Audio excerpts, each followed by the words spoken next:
Buenas noches, les damos la bienvenida a la edición central de MB Noticias, con el gusto de recibir a Mariana Abreu aquí en el estudio. ¿Cómo estás, Mariana? Muy bien, un gusto acompañarte estos días. Le mandamos un abrazo grande a nuestro compañero Martín, que está de licencia, así que lo esperamos por acá. Seguramente no está viendo el saludo. Obvio que no, pero igual. Pero así la gente sabe también de qué se formas, trata. Ahí está, se lo mandamos y la suerte que tiene porque es inhóspito el día de hoy, por lo menos aquí en la capital. La verdad que sí. Sí. Bueno, vamos a empezar, Mariana, ¿te parece? Por uno de los temas que surgió en esta jornada. El Comité Ejecutivo Nacional del Partido Colorado y el Directorio del Partido Nacional resolvieron hoy que no participarán del diálogo social sobre protección y seguridad social promovido por el Poder Ejecutivo bajo la órbita de la Oficina de Planeamiento y Presupuesto. El diputado colorado Felipe Schipani dijo que no aceptan la participación absolutamente marginal que le correspondería a los partidos políticos, con 8 lugares en 22 integrantes del diálogo. Por su lado, el senador Álvaro Delgado, presidente del directorio blanco, dijo que no se comparte la decisión del gobierno de generar instancias de discusiones sobre un tema que no solo fue aprobado por el Parlamento, sino también laudado por la ciudadanía en un plebiscito. Delgado subrayó que para los nacionalistas rever este tema sería burlar la voluntad popular. Bien, desarrollaremos esta información, pero hay mucho más. Vamos a ver los titulares. El presidente del Instituto Nacional de Inclusión Social Adolescente, Jaime Saavedra, se reunió en la torre ejecutiva con el presidente Yamandu Orsi y si bien había presentado su renuncia semanas atrás por diferencias con el vicepresidente del instituto, Eugenio Acosta, se quedará en el INISA. El secretario de Comunicación y Propaganda del PIT-CNT, Sergio Somaruga, destacó la importancia de la jornada de capacitación para delegados y delegadas que negociarán la nueva ronda salarial con empresarios y el Poder Ejecutivo. El titular de la Defensoría de la Vecina y del Vecino, Daniel Arbulo, dijo que el número de personas en situación de calle en Montevideo llega a 5.000 y que la cifra puede duplicarse para 2030 si no se realizan cambios en las políticas públicas. El Observatorio de Asentamientos de la Intendencia de Montevideo estrenó una miniserie documental que busca reconstruir y sistematizar la historia de los movimientos sociales vinculados a los asentamientos de la ciudad. Hoy comenzó la campaña de vacunación de lactantes contra el meningococo B. El público objetivo incluido en el esquema de vacunación son los bebés con 2 meses cumplidos a partir de julio del 2025. El presidente de Estados Unidos, Donald Trump, anunció que su administración llegó a un acuerdo con los países europeos sobre el envío de armamento y equipos militares a Ucrania. Una resolución judicial en Estados Unidos rechazó el pedido del gobierno argentino de suspender temporalmente la orden que exige entregar el 51% de las acciones de la petrolera estatal YPF a cambio de una indemnización por la nacionalización de la empresa en 2012 que Argentina se niega a pagar. Gracias por estar. Recuerden que nos miran a través de la pantalla de TV Ciudad y también por tvciudad.uy. Nos siguen por YouTube y también nos pueden escuchar por Uniradio 107.7 FM y a través de uniradio.edu.uy. Ahora hacemos un impasse aquí en el estudio para ver en qué andan nuestros compañeros en los móviles. Es así, Mariana. Y vamos primero al contacto con Martín Duarte, que está allí en el anuncio de uno de los planes de UTE con beneficios para personas usuarias. Martín. Natalia, Mariana, buenas tardes para ustedes, para todos. Sí, acaba de presentarse el plan redondo. Este nuevo plan de UTE fue anunciado por su presidenta Andrea Cabrera y que tiene las características de un beneficio en la tarifa que va desde los 2.500 pesos a los 5.000 y que incentiva justamente la compra de productos electrodomésticos eficientes. Por ejemplo, desde lavarropas, lavavajillas, termotanques y también para los sistemas de alimentación de vehículos eléctricos. En algunos minutos ampliamos. Bien, y ahora vamos a la torre ejecutiva. Allí está Diego Martini, después de una reunión entre Presidencia y el Sindicato de la Pesca, Diego. Sí, así es, compañeras. Buenas tardes para todas y todos. Desde las 17 horas se viene desarrollando esta reunión del Sindicato Único de Trabajadores del Mar y afines por este conflicto que ya lleva más de 45 días en el rubro de los pesqueros, donde ninguno de los actores se han puesto de acuerdo y el ministro de Trabajo, Juan Castillo, señaló que se está en foja cero. Sigue además la carpa del sindicato en la puerta de Torre Presidencia, así que evaluaremos, escucharemos justamente la evaluación del sindicato a la salida. Otro adelanto, Alejandro Ruibal, presidente de la Cámara de la Construcción, hizo hincapié en la necesidad de reducir el número de siniestros laborales en la presentación de la campaña de prevención que realizan junto al ZUNCA y al Ministerio de Trabajo y Seguridad Social. El ministro Juan Castillo destacó la importancia de la campaña y sostuvo que el primer derecho es la vida. Esto se tiene que entender de una vez por todas que se necesita defender la vida, la salud y que ninguno, ni el sindicato ni la empresa, quiere tener un siniestro en su lugar. La lucha permanente contra los accidentes, en lo que va del año llevamos 7 accidentes mortales, eso es inadmisible. Todos los accidentes son evitables, de hecho ese es el eslogan de la campaña. Sensibilizarse es natural, ahora concientizarse requiere de una acción más fuerte. Bien, comenzamos el desarrollo de la información, lo veíamos en titulares. El presidente del Instituto Nacional de Inclusión Social Adolescente, conocido por sus siglas como INISA, Jaime Saavedra, se reunió este mediodía con el presidente Yamandú Orsi para definir su continuidad o no al frente del organismo. Sí, a la salida de la reunión, Saavedra no quiso realizar declaraciones y solo se limitó a indicar que continúa en el cargo.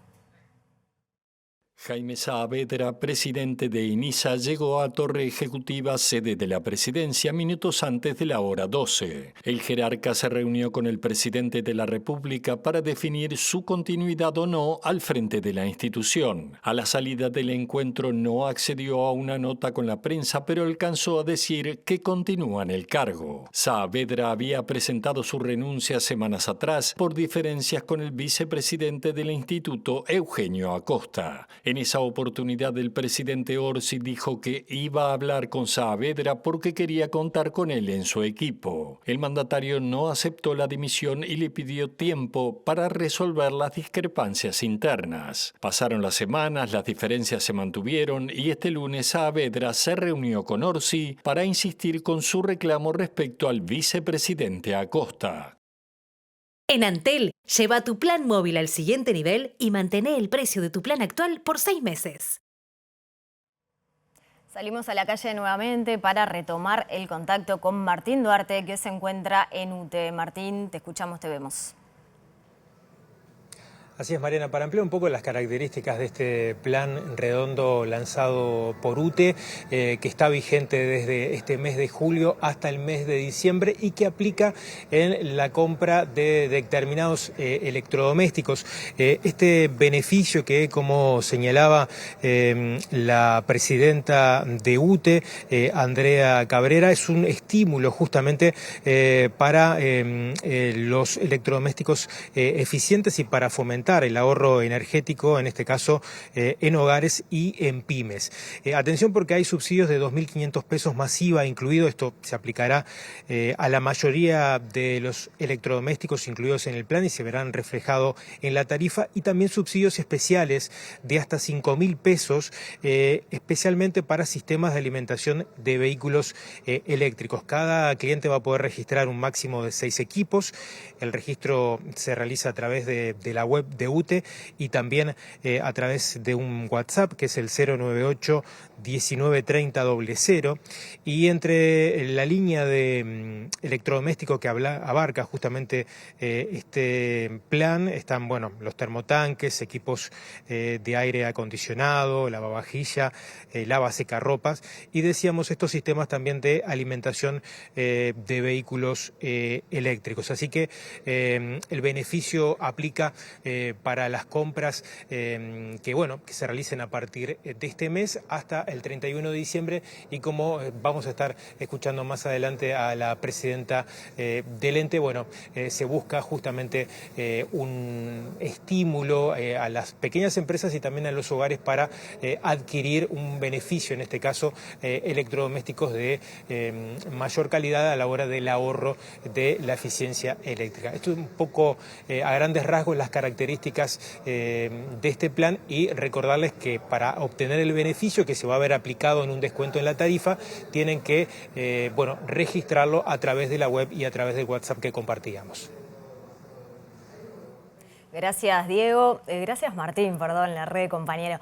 Vamos con otra información. El próximo miércoles en el auditorio del Sodre se realizará el lanzamiento del diálogo social. El Poder Ejecutivo presentó la hoja de ruta con 4 ejes prioritarios: la protección a la infancia, el Sistema Nacional Integrado de Cuidados, la protección a los trabajadores activos y las jubilaciones y pensiones. Según publicó La Diaria, el martes 22 se realizará la primera reunión de la Comisión Ejecutiva, el ámbito en el que las partes buscarán un posible acuerdo para la reforma del sistema previsional, y el jueves 31 de julio se llevará adelante el seminario inaugural del diálogo sobre seguridad social. El gobierno pretende organizar múltiples instancias de carácter académico para debatir sobre los desafíos del sistema previsional. Según el cronograma, noviembre es la fecha límite para que la Comisión Ejecutiva recopile los insumos y comience la negociación hacia los acuerdos de reforma. El 30 de abril del 2026 es el plazo máximo para la elaboración de un documento que contenga propuestas para el Poder Ejecutivo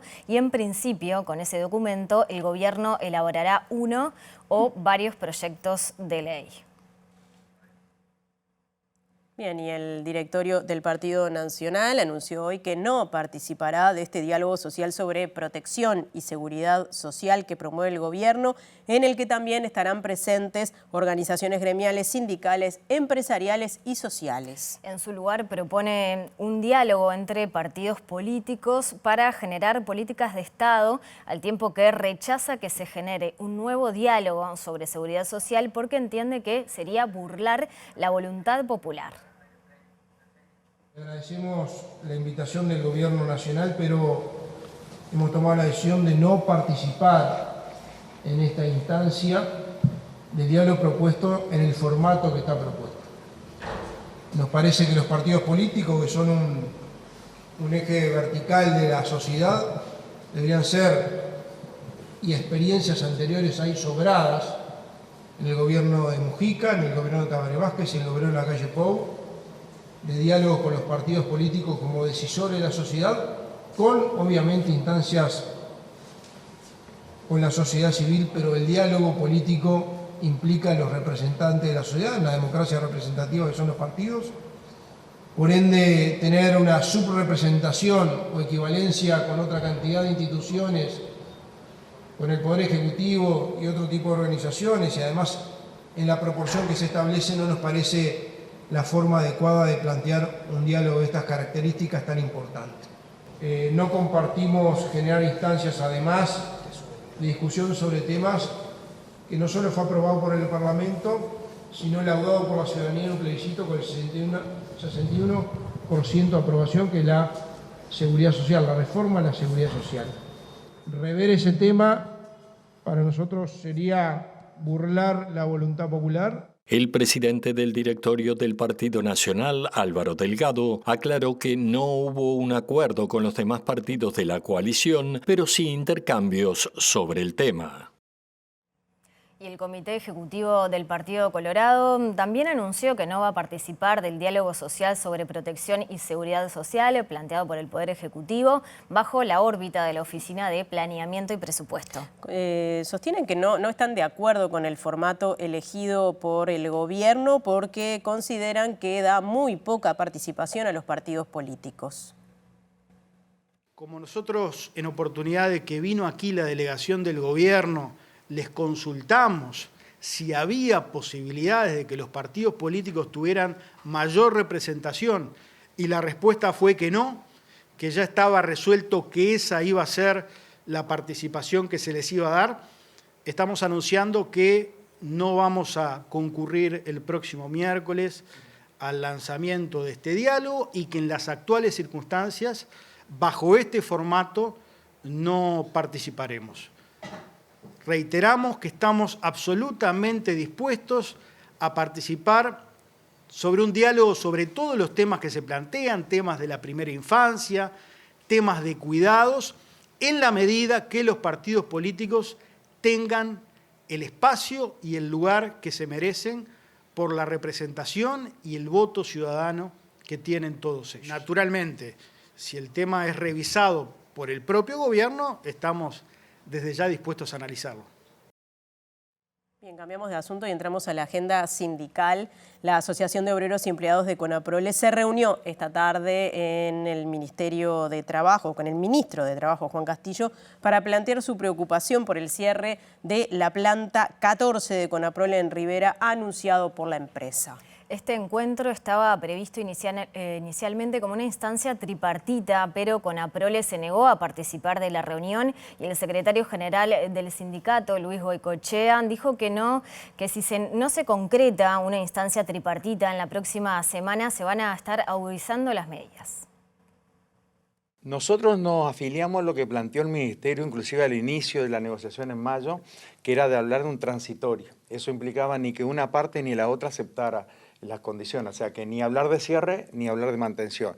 Un transitorio en meses, ¿no? Que habló inclusive de 10 meses y ahí analizar, o sea que sacar arriba de la mesa el tema del cierre o no cierre. Nosotros en ese camino estamos contestes, lo que no estamos dispuestos a hablar de un cierre con fecha. Entonces si se plantea este ámbito, si se genera este espacio y nosotros podemos demostrar a la empresa que hay acciones que permitan mejorar lo que es la rentabilidad actual que tiene la planta, porque la planta en el año 2023-2024, último ejercicio, tuvo $1 millón de ganancia. Conaprole lo que habla que en 2 o 3 años podría empezar a dar pérdida. Entonces creo que se puede parar esto, ese camino que dice la empresa, y generar espacio para revertir la situación, teniendo en cuenta que en Rivera es uno de los departamentos con mayor informalidad, que los propios diputados, el senador electo por Rivera, Tabaré Viera, y también los ediles han planteado su preocupación por el cierre de una planta industrial cuando ellos van en camino contrario a tratar de reforzar lo que tiene que ver la fuente de trabajo de calidad y el empleo.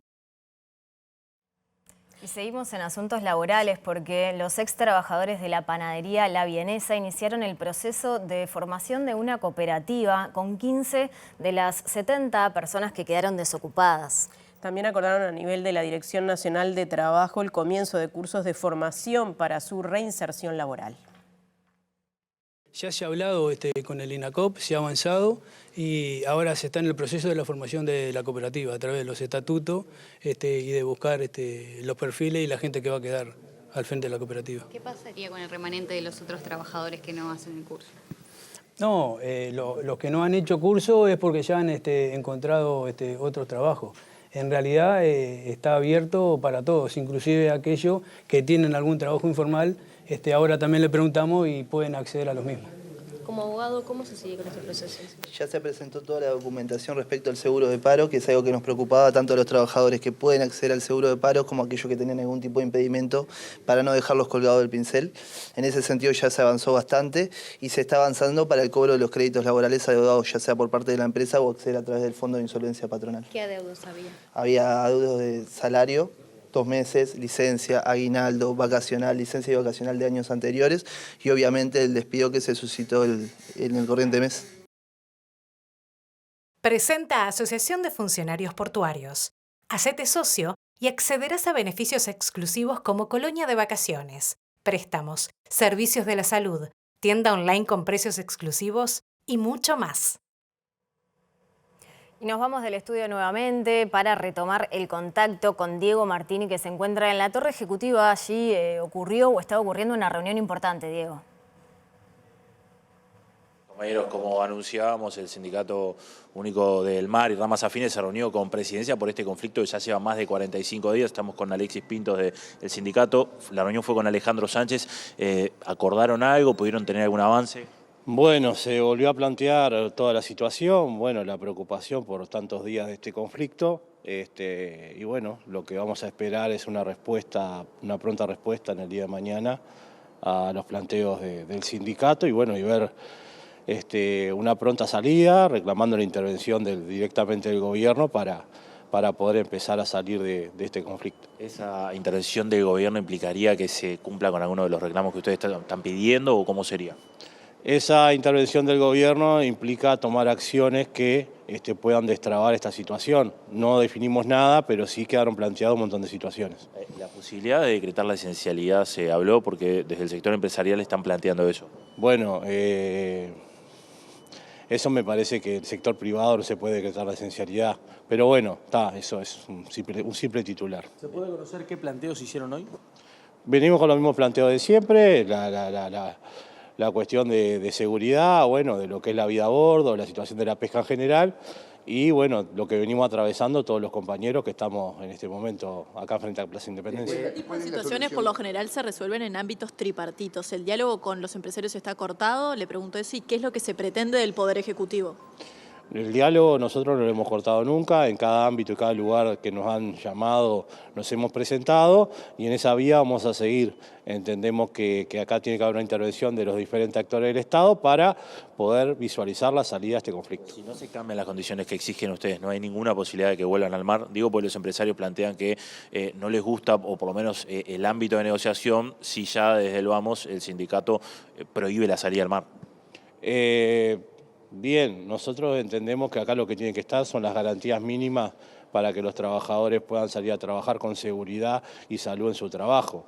Bueno, lo que los empresarios tienen que pensar y decir que, bueno, cuando hacen locao patronal para pedirle subsidios al gobierno y toman decisiones unilaterales, no piensan nunca en los trabajadores, ni en la flota, ni la industria. Así que por esa parte nos tiene tranquilo. Lo que dicen los empresarios es que se sentarían a conversar con ustedes en el Ministerio de Trabajo si las embarcaciones vuelven a navegar, porque así está establecido en un convenio donde se dice que por más que hayan diferencias se continúa trabajando y se va a negociar. ¿Esto es así? ¿Existe esa cláusula? Bueno, no hay ninguna cláusula de paz en el convenio colectivo que se esté violando.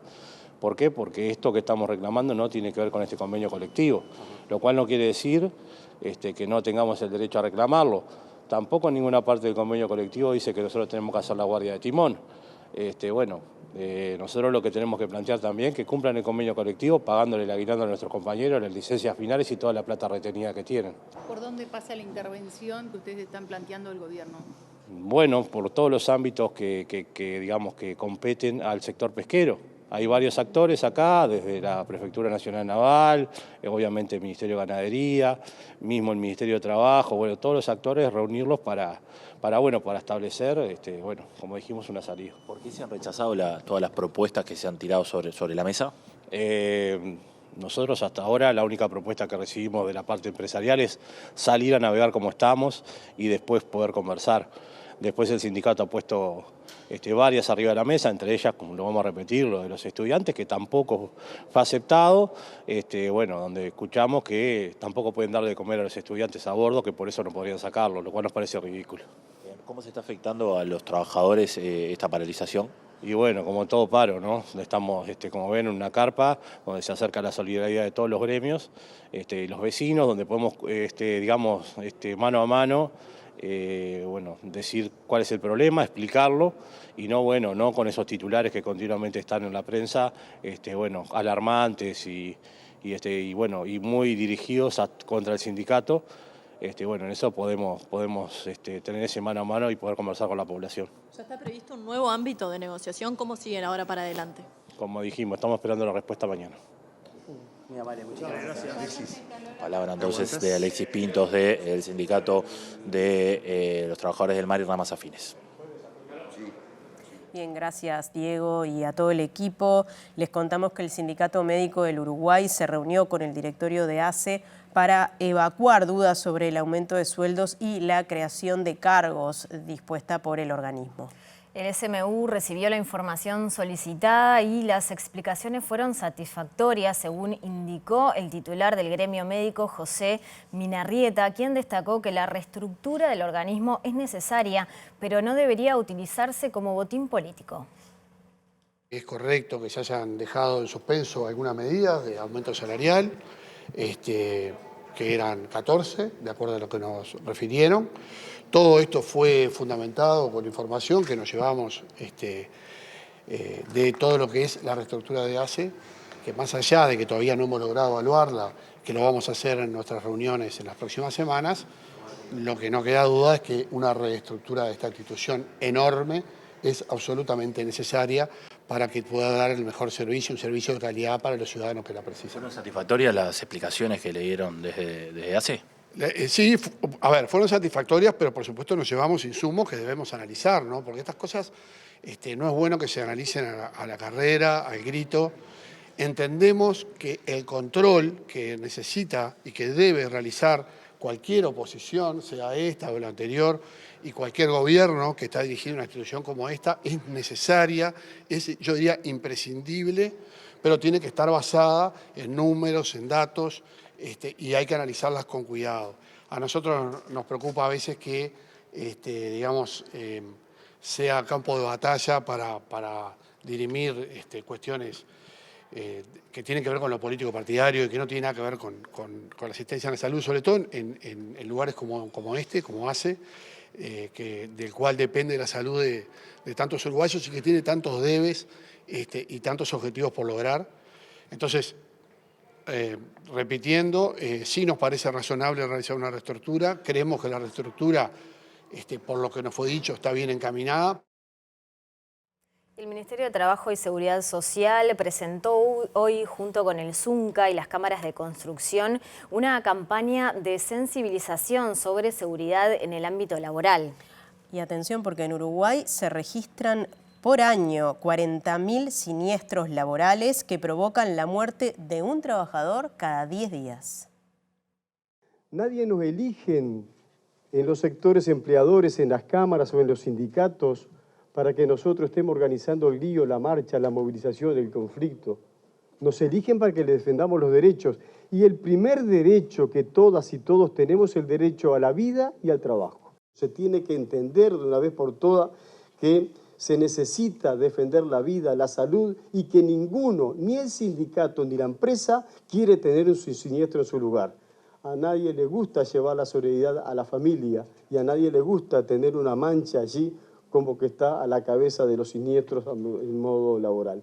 Por tanto, es para todos nosotros un fuerte compromiso que lo hacemos, lo entendemos como una señal para el resto del mundo de trabajo, para la totalidad de la industria. En primer lugar, un reconocimiento a los actores sociales de la construcción, al Zunca y las cámaras empresariales, que desde hace unos meses, en marzo concretamente, cuando se dio en la construcción una situación de 2 accidentes mortales en 24 horas, convocamos en forma inmediata al sindicato y a las cámaras empresariales y tuvimos en aquel momento una respuesta clara, decisiva, en cuanto a encarar juntos el tema de poder bajar la accidentalidad y la accidentalidad mortal en la construcción y de alguna manera contribuir a una campaña de concientización a nivel general. En Uruguay se registran unos 40.000 accidentes laborales por año y muere un trabajador cada 10 días por este motivo, según cifras del Banco de Seguros. El costo de esta campaña lo asumen las cámaras de la construcción y el Zunca. Mientras tanto, el Ministerio de Trabajo anunció que, pese a las limitaciones presupuestales, se prevé la incorporación de 8 inspectores este año y otros 8 el año próximo.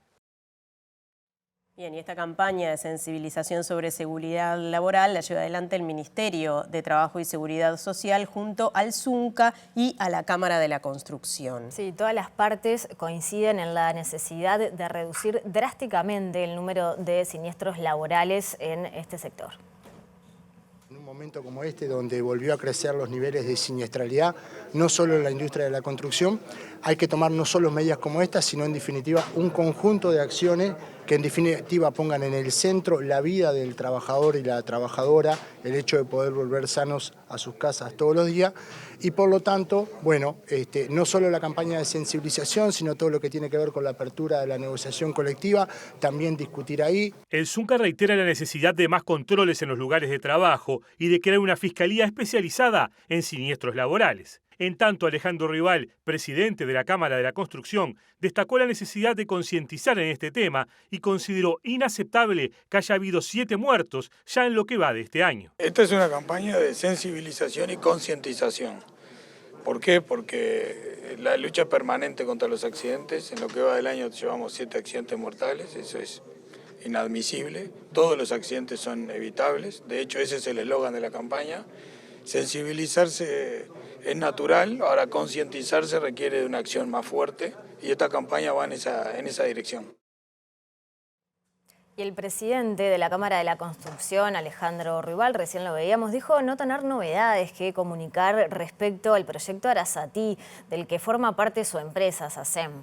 Afirmó que hay un diálogo abierto y profesional con las autoridades de gobierno en busca de la mejor solución para el suministro de agua potable en el país. Bien, cambiamos de asunto porque el secretario de Comunicación y Propaganda del PIT-CNT, Sergio Sommaruga, destacó la importancia de la jornada de capacitación para delegados y delegadas que van a negociar la nueva ronda salarial con empresarios y el Poder Ejecutivo, una instancia organizada justamente por el PIT-CNT.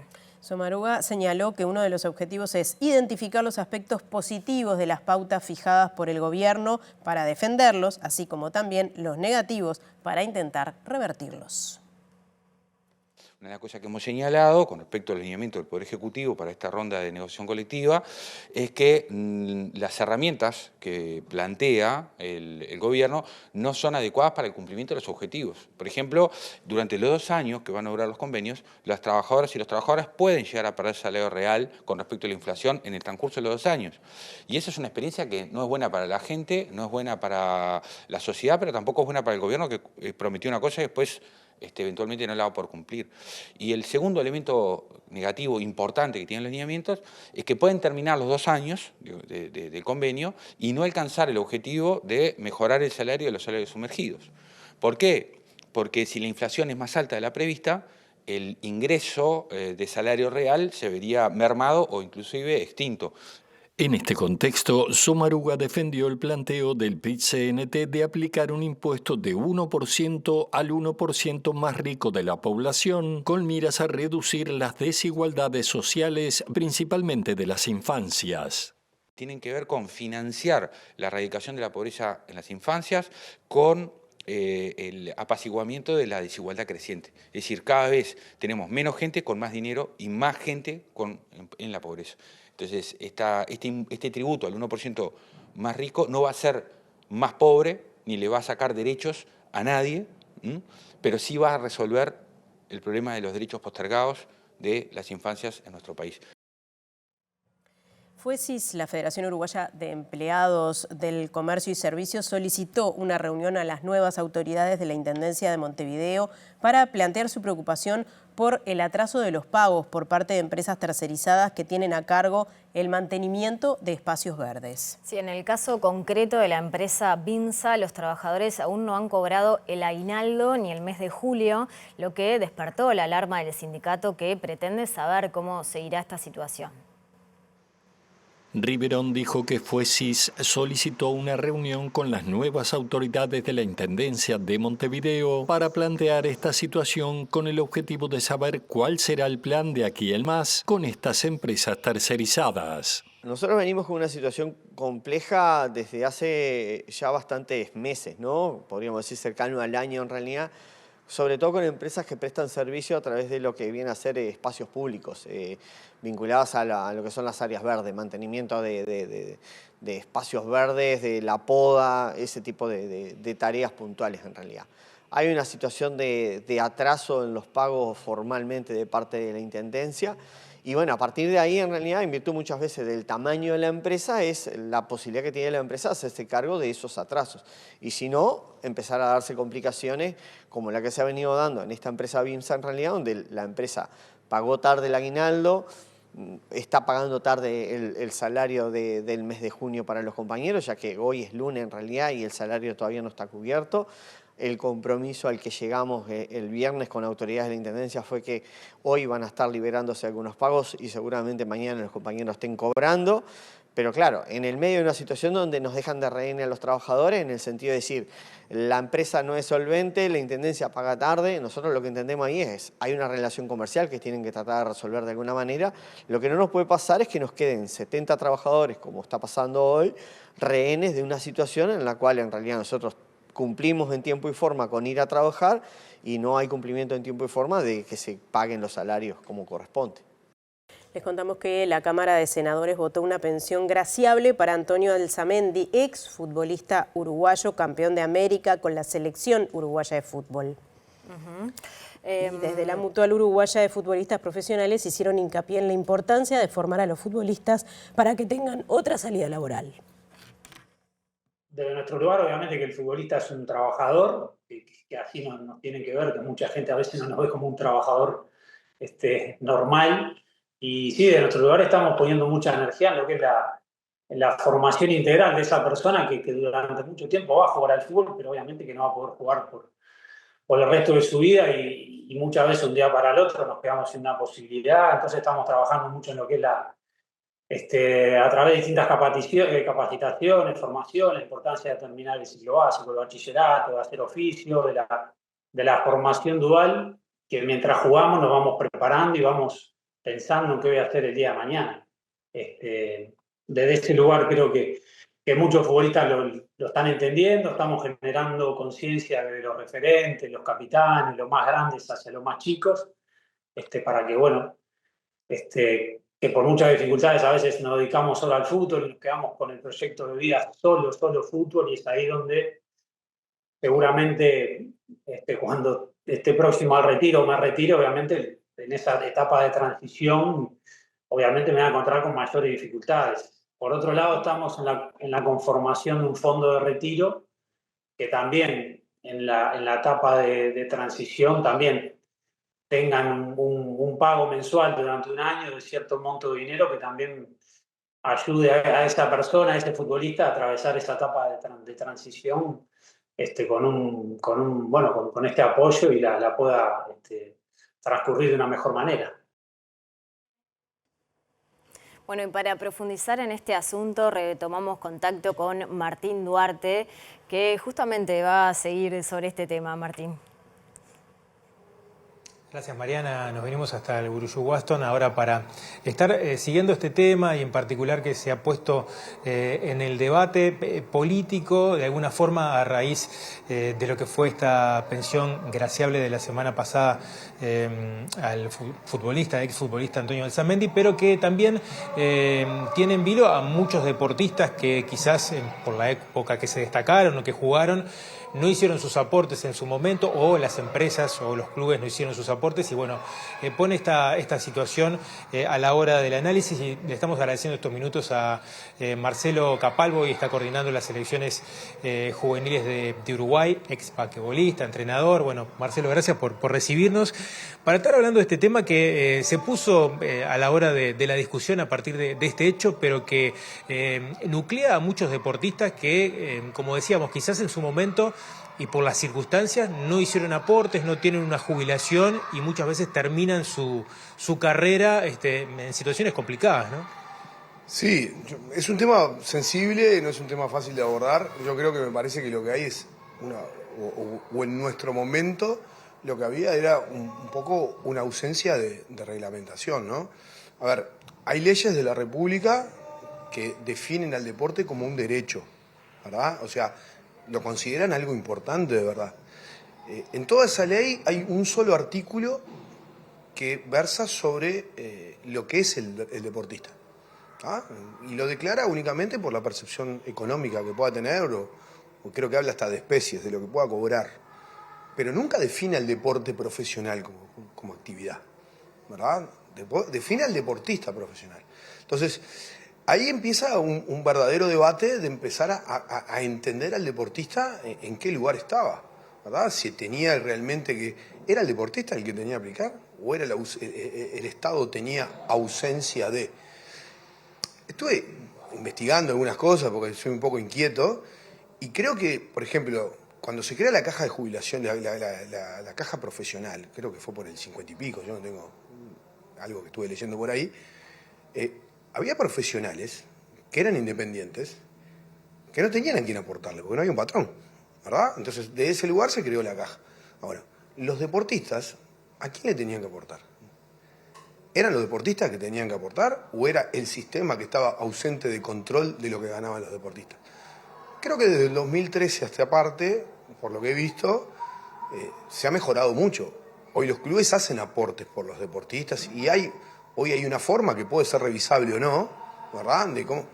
Pero el deporte está ausente de reglamentación. El deporte profesional no tiene absolutamente nada. ¿Cómo se financia? Hoy día, convengamos que el deporte no es fútbol, ¿no? El deporte es todo.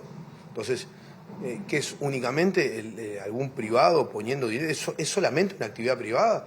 ¿O esa actividad privada también tiene que ver con el hacer cultural de los países, del país mismo, ¿no? Ahora, con el tema de la pensión graciable, a ver, el artículo 67 de la Constitución dice que toda persona tiene derecho a tener una jubilación. ¿Y por qué el deportista no? Lo de Antonio de Samendi, que ídolo total, que de todos nosotros lo vimos, todos crecimos viendo sus goles. ¿Y por qué?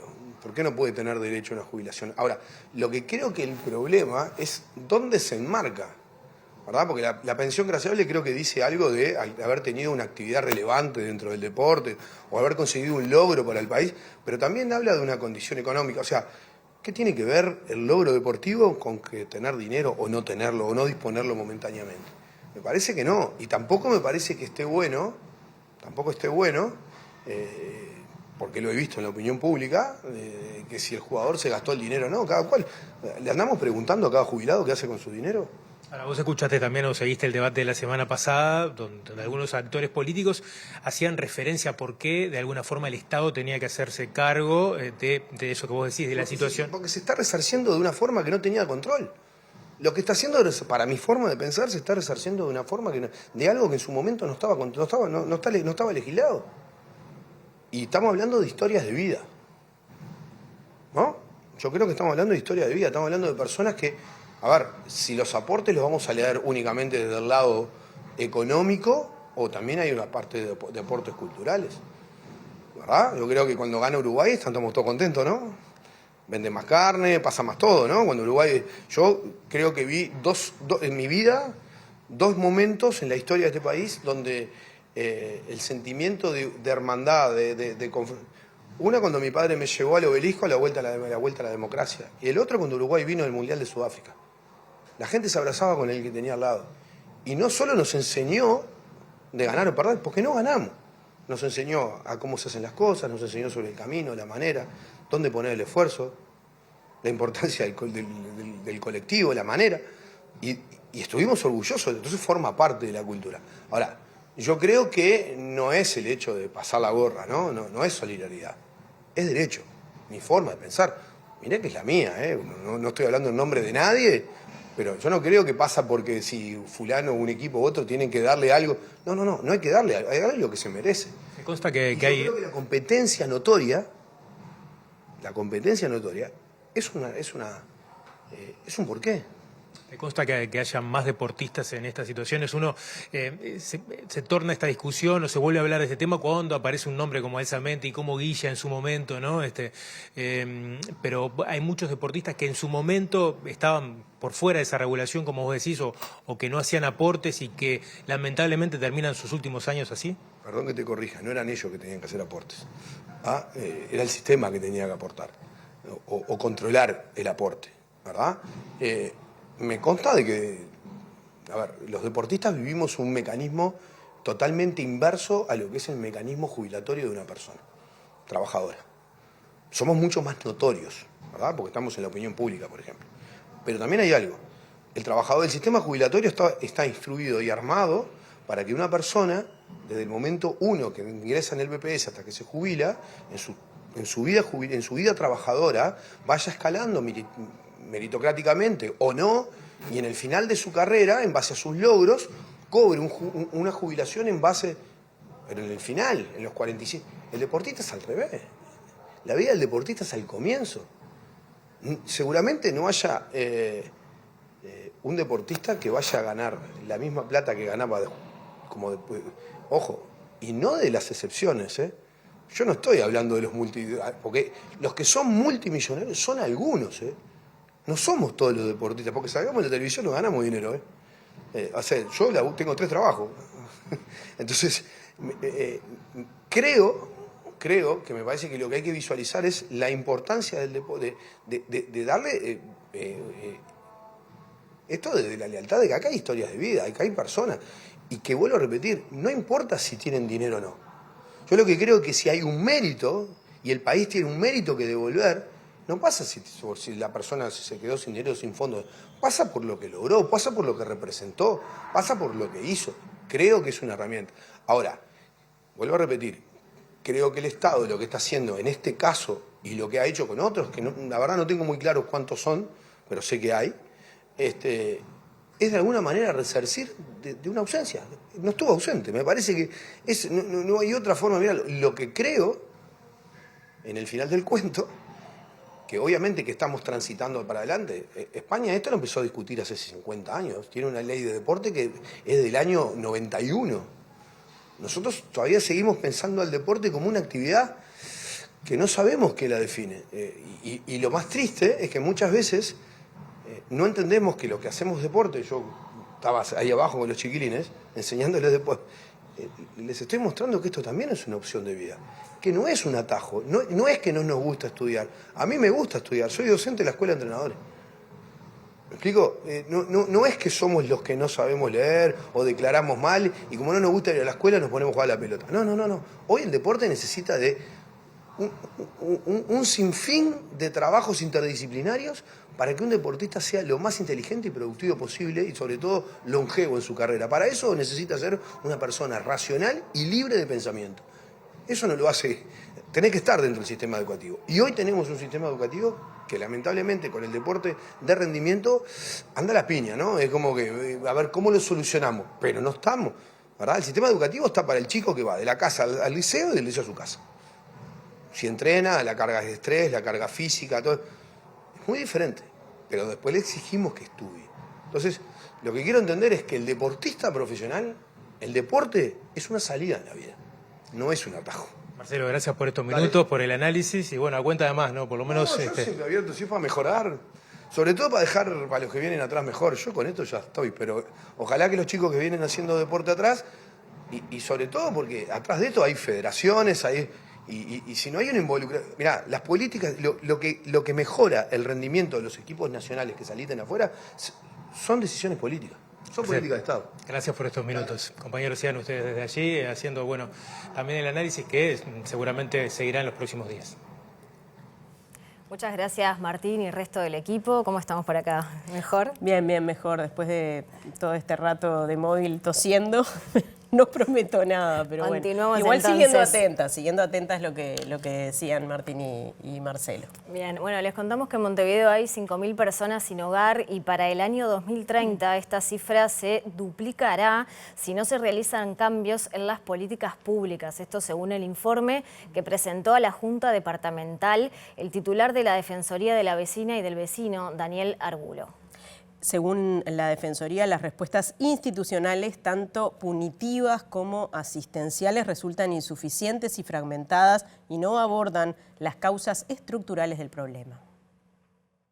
Según el documento, las acciones del Estado se limitan al traslado temporal y la limpieza de espacios sin soluciones duraderas y la ausencia grave de redes de apoyo y políticas públicas efectivas para enfrentar la crisis. Disminuye 23.000 personas. Sin embargo, ha incrementado en decenas de miles las nuevas viviendas. La consecuencia natural de esto debiera de ser que tuviéramos menos viviendas vacías o menos gente sin hogar. Sin embargo, sigue incrementándose la cantidad de personas sin hogar. Nosotros en esto hicimos 2 planteos a la Junta Departamental, uno el año pasado con un informe de la Facultad de Arquitectura que advierte algo que es muy importante. En el 2030, de no mediar un cambio sustancial de políticas públicas, vamos a tener 10.000 personas sin hogar.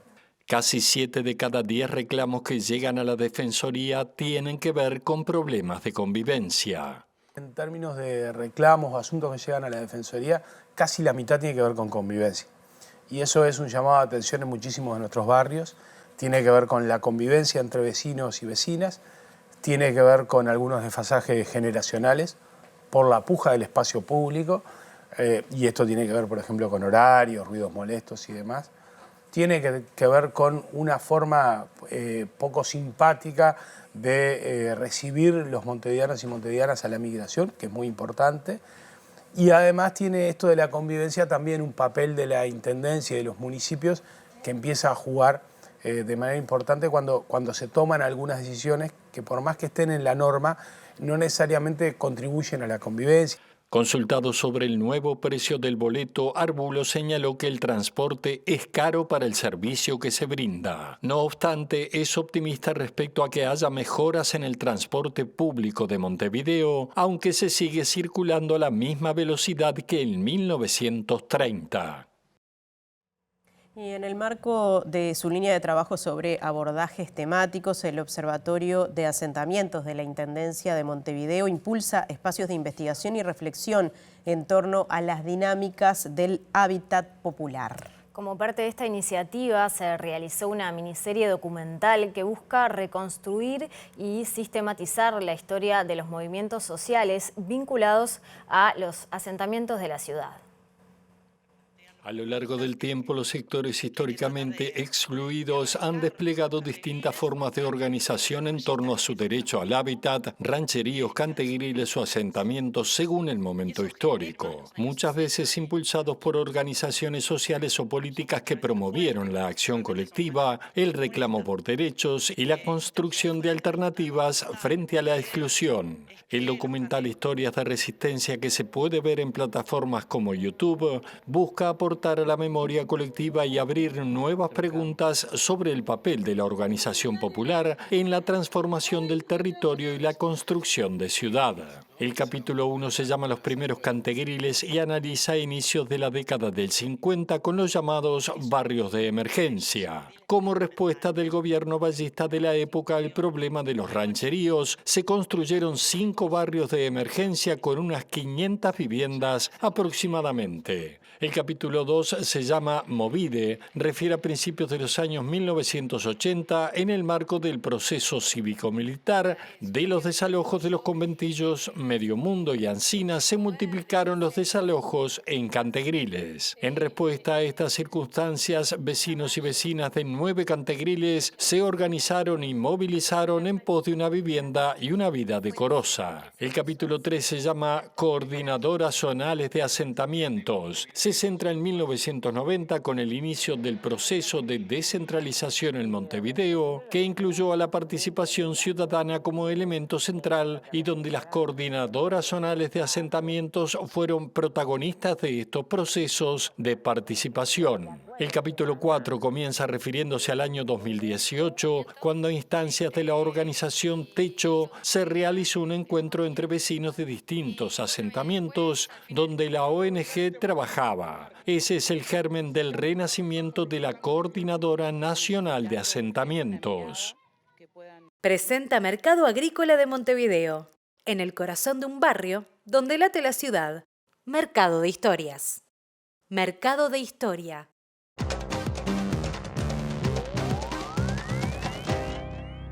¿Qué tal? Buenas noches. Abrimos el capítulo internacional y lo hacemos hablando una vez más del presidente de Estados Unidos, Donald Trump, quien hoy tuvo una jornada bastante agitada en un contexto que tiene que ver con la guerra en Ucrania y un cambio de posición de Estados Unidos, particularmente del propio Trump, quien parecía tener un acercamiento con el presidente Vladimir Putin, pero que en los últimos días ha cambiado de opinión, ha decidido volver a enviar armas hacia Ucrania, pero con ciertas condiciones. Por otra parte, amenazó al gobierno ruso de aplicar un 100% de aranceles si rápidamente no cambia su posición con la guerra en Ucrania. Esto en el marco de una recepción que le hizo hoy al secretario general de la OTAN, Mark Rutte, mientras su enviado especial para Ucrania se reunía con el presidente ucraniano Volodymyr Zelensky. Lo concreto es que se ha confirmado que los países que integran la OTAN deberán pagar por los misiles Patriot que el gobierno de Estados Unidos ha decidido enviar a Ucrania para hacer frente a los insistentes ataques rusos que se han incrementado en las últimas semanas. Los misiles Patriot son misiles de intercepción, por tanto, muy necesarios para Ucrania, según el presidente Donald Trump.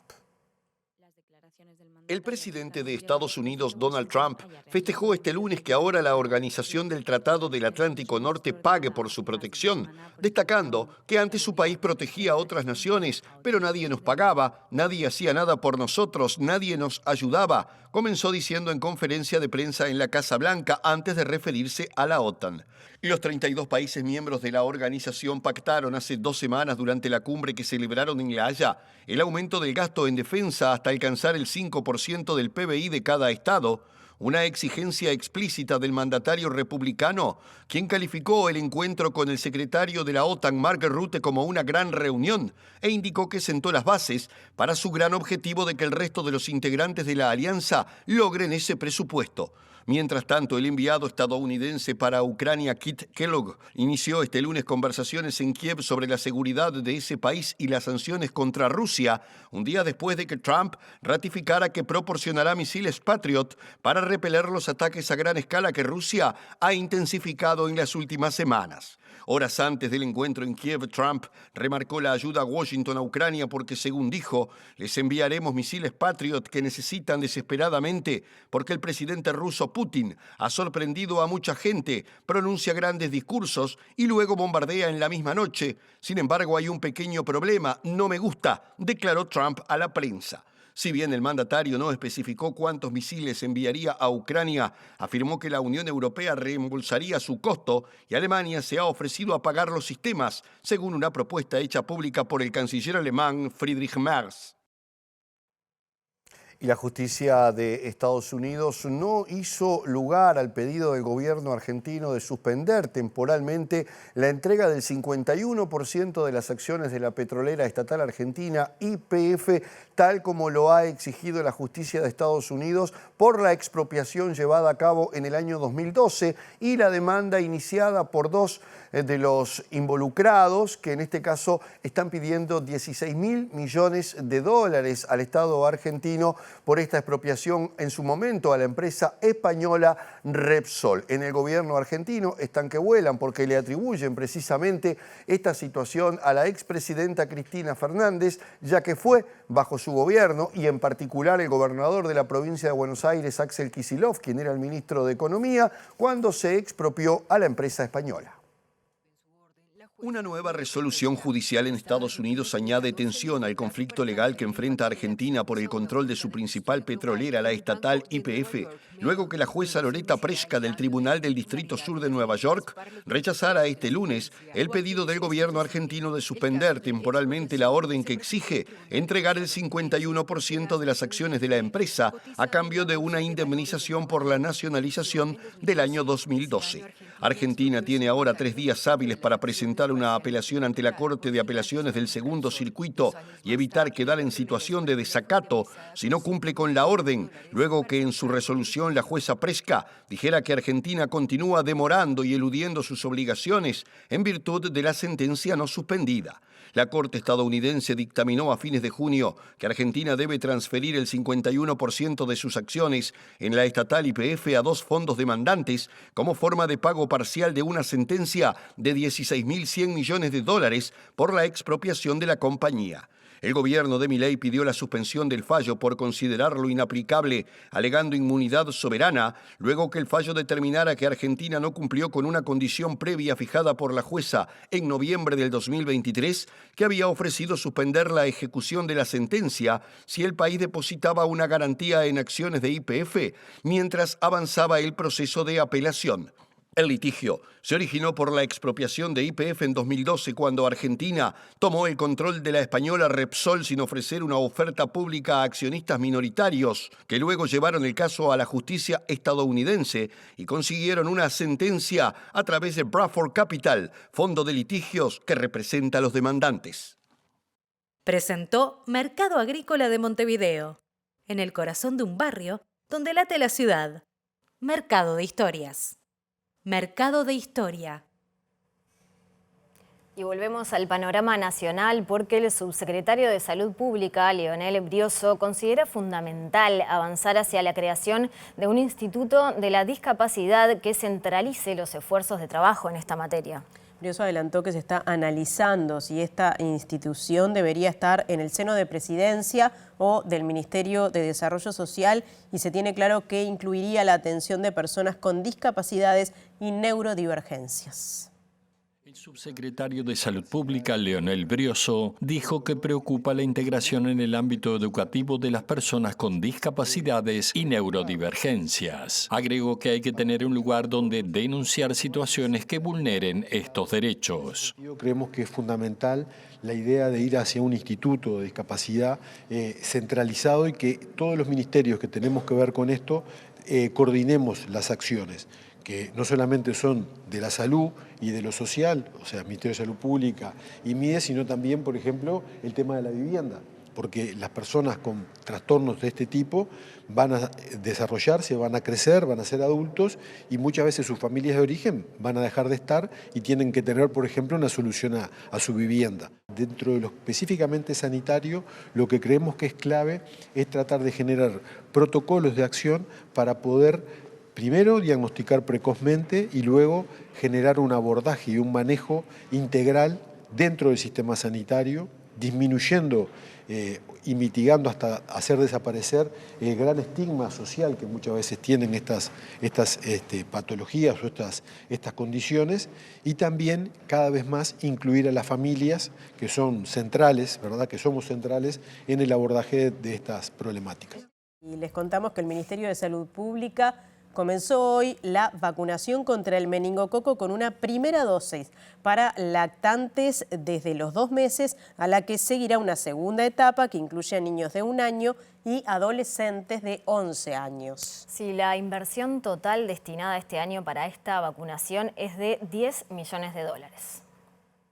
Que de ahora en adelante, cada lactante al cumplir sus 2 meses comienza con el esquema de vacunación anti-meningo B. Y va a recibir una vacuna a los 2 meses, a los 4 meses y a los 15 meses el refuerzo. Esa es la cobertura ante meningo B. La inversión durante este año, considerando la corte que se empieza a incluir a partir de julio, son aproximadamente unos $2 millones, y cuando la cobertura sea completa durante todo el año, son aproximadamente 10 millones. La otra vacuna, ¿para qué poblaciones y cuándo, a partir de cuándo se va a suministrar? También a partir de julio estamos esperando la llegada de esta vacuna, que es la conjugada, que cubre 5 cepas más del virus del meningococo, y esa va a estar destinada a niños que cumplen 1 año, es decir, 12 meses a partir de julio en adelante, y para adolescentes de 11 años. Ahí estamos logrando una cobertura para una población blanco, que son los niños de 1 año, y un efecto rebaño considerable vacunando adolescentes, que son un grupo poblacional portador en la vía respiratoria. Nosar recordó que con esta vacuna que se incorpora se previene una infección que tiene una alta letalidad de alrededor del 30%. El último reporte sobre esta enfermedad fue de 16 casos confirmados y 2 muertes de niños.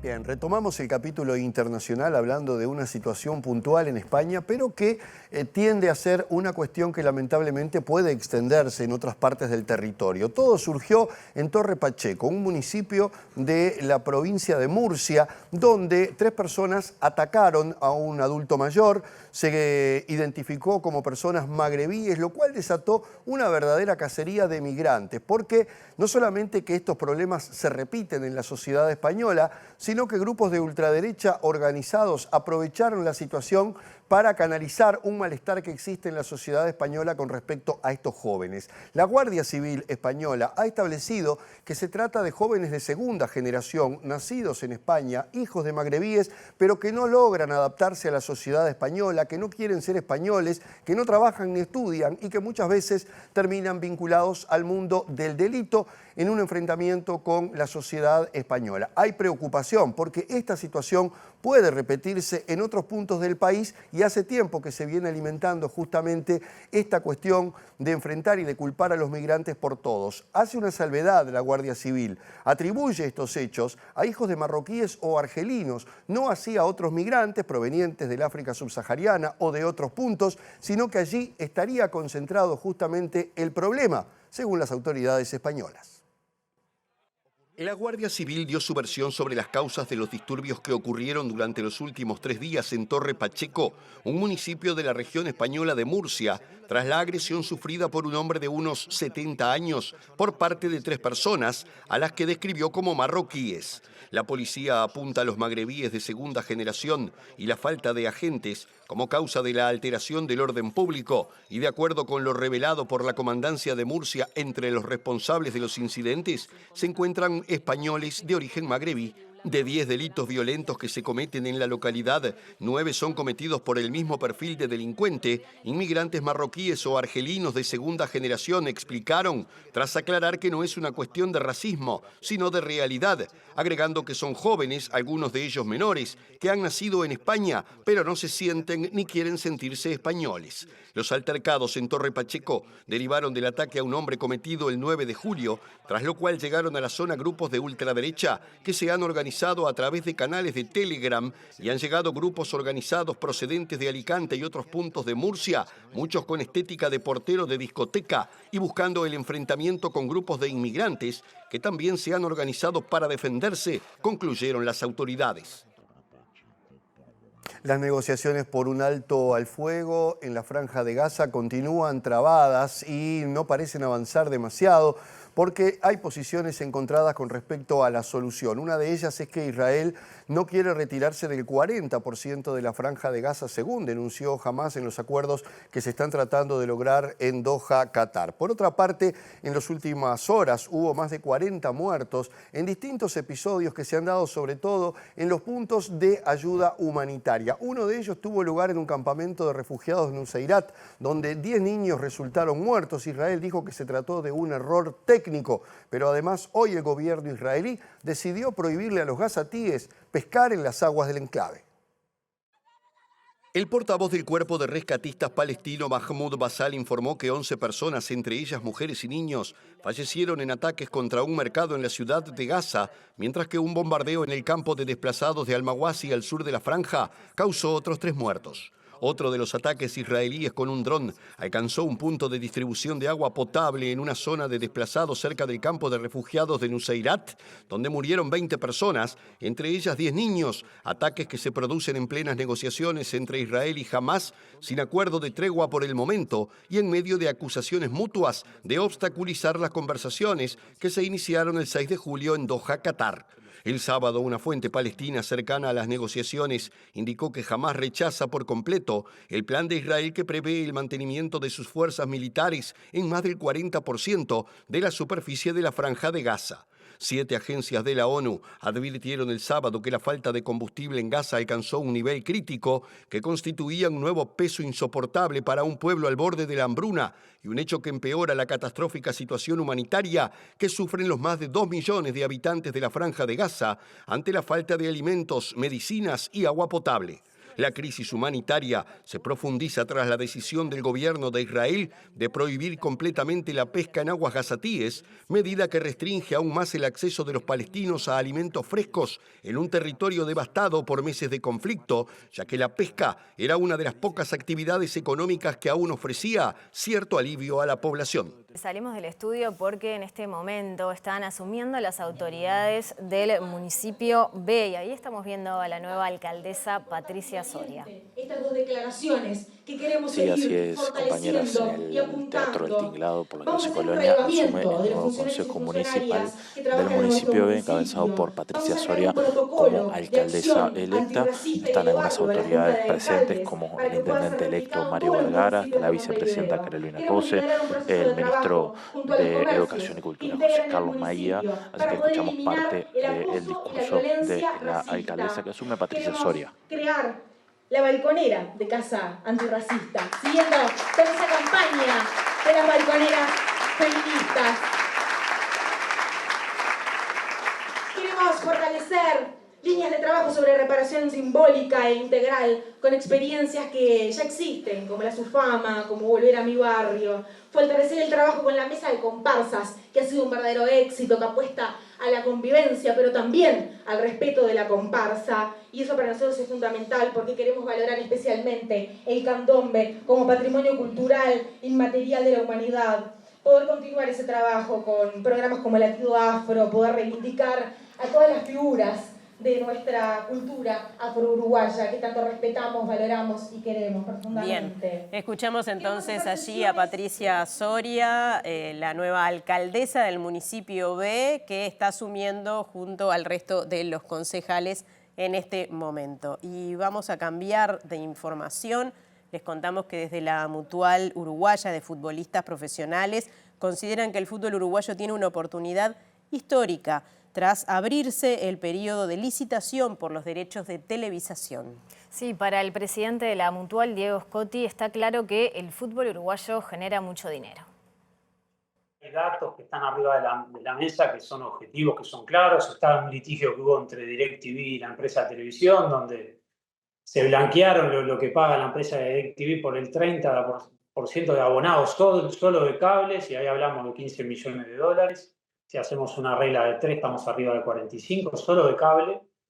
Después están los balances de la empresa de televisión, que rondan los 65 millones de dólares. Están estos informes que se han hecho, que eso obviamente que es algo que hemos exigido a la AUF, que obviamente que se encare de forma profesional este tema, que nunca, entiendo, se ha tratado así. Entonces creo que el tema es muy claro. Nuestro fútbol genera muchísimo dinero. Nosotros en el 2016 así lo trasladamos y lo manifestábamos y nos trataban como que éramos unos locos. Por suerte hoy la realidad nos da la razón y tenemos esta oportunidad histórica de que se generen acuerdos que, repito, por los cuales le entren mayores dineros a los clubes, y a partir de ahí no tenemos dudas que hay ciertas dificultades que no vamos a estar viendo, que vamos a estar parados desde el escenario de mayores exigencias en muchos aspectos y van a estar los recursos para que tanto, no sé, ciertas exigencias a corto, mediano y largo plazo se puedan ir plasmando.